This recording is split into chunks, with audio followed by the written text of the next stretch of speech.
Good afternoon. I'm Craig Whitney, and I guess I am of the untucked in generation. I'm the director of the Emerging Leadership Initiative. ELI was formed by John Burke with a vision to mobilize emerging leaders to start new churches out of the culture. By that, we simply mean to go to a people and a place and to make disciples there and out of them to form a church. Ben said I could put in a shameless plug, so if you're interested in that, our booth's right outside that door. Stop by during the break. We'd love to talk to you about being involved in church planting. It's a little weird for me to be up here because 2 years ago, I didn't even know John Burke. Somebody would have had to introduce him to me. I was having a conversation with Todd Wilson about church planting. He says, I know this guy, John Burke. He's looking for someone to help him start churches. So I do what any 20th century person does, 21st century person. I Google John Burke. Now, I found out, first of all, that he pastors and planted a church in Austin, Texas called Gateway Community Church. This is not going well. I am born and bred Californian. Texas is a foreign country. But I keep going, and I find out that he wrote a book called No Perfect People Allowed. So one click on Amazon, it's on my doorstep the next day. I start reading, and I'm hooked. This is the church that Jesus died for. It's the church that my whole life I've longed to be a part of. A place where lost people are found. A place where messy, broken people are made whole. And thanks, Todd, I've had the privilege over the last 2 years to get to know John, and I've learned a couple of things about him. One, if you're going to spend the day with him, you better have your running shoes on. He is always in motion, but not like a room full of 2-year-olds. Like a man who knows his purpose, his mission, his calling, and he is running after it. There may be others who are able to do it, but I have never known anyone who could communicate so easily, so simply, so effectively the simple truth of God's grace to skeptics and scoffers. And lastly, and most importantly, he believes without any doubt that Jesus really does transform people's lives if we'll just stay connected to him.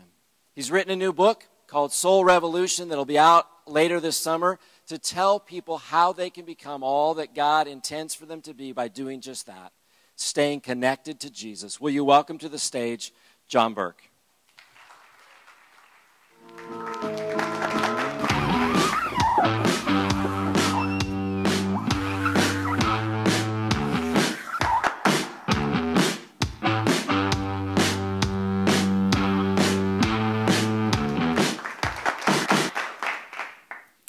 Well, I was asked to talk about one thing that I'm passionate about. And, you know, that's pretty hard to nail down one thing because there are several things I'm very passionate about.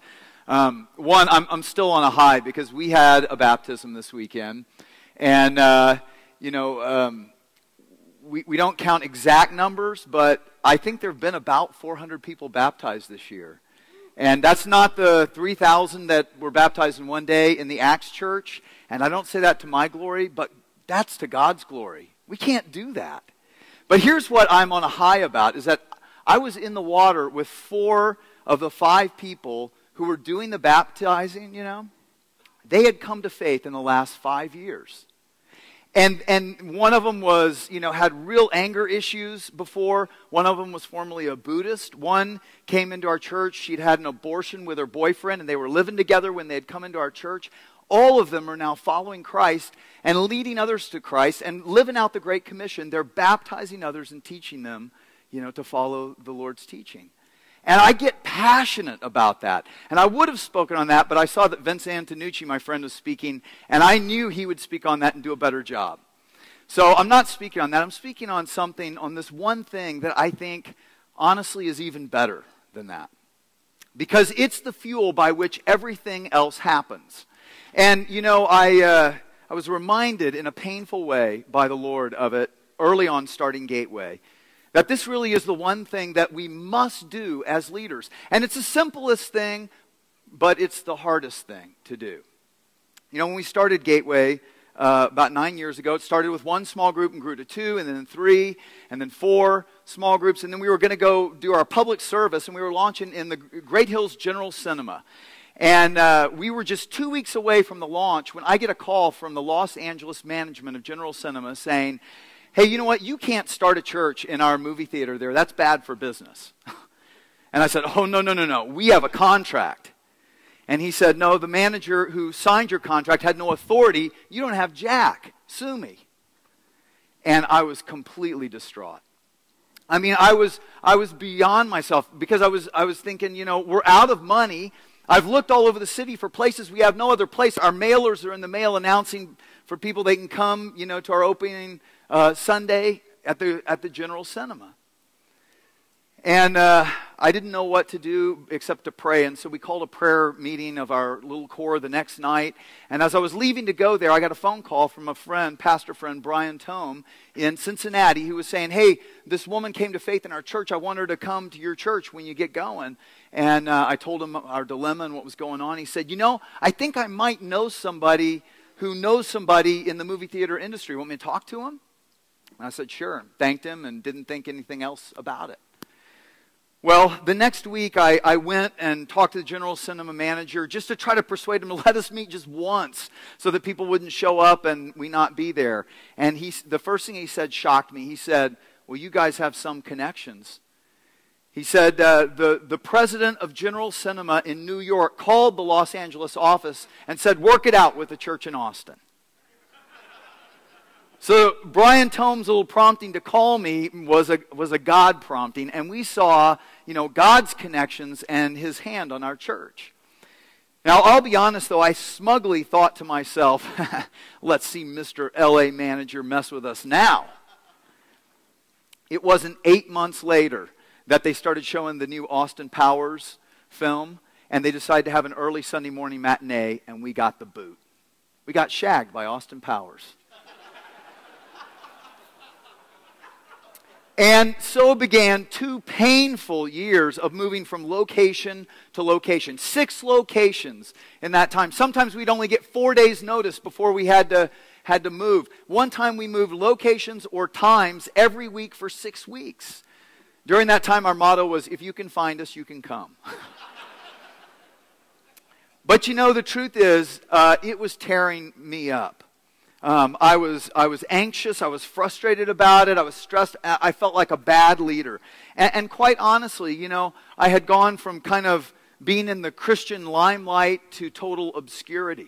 You know, I was at this large church running the ministries, overseeing a staff that was bigger than our church was for the first 3 years. And I was wrestling, quite honestly, with feelings of failure and inadequacy. And I remember I would get on my mountain bike and I'd ride out into the hills and I'd get off and I would just cry out to God, God, what am I doing wrong? Just show me and I'll change. But He was silent. And that second year, I thought I had nailed down a contract. This property the school board had, and the school wanted to lease it to us.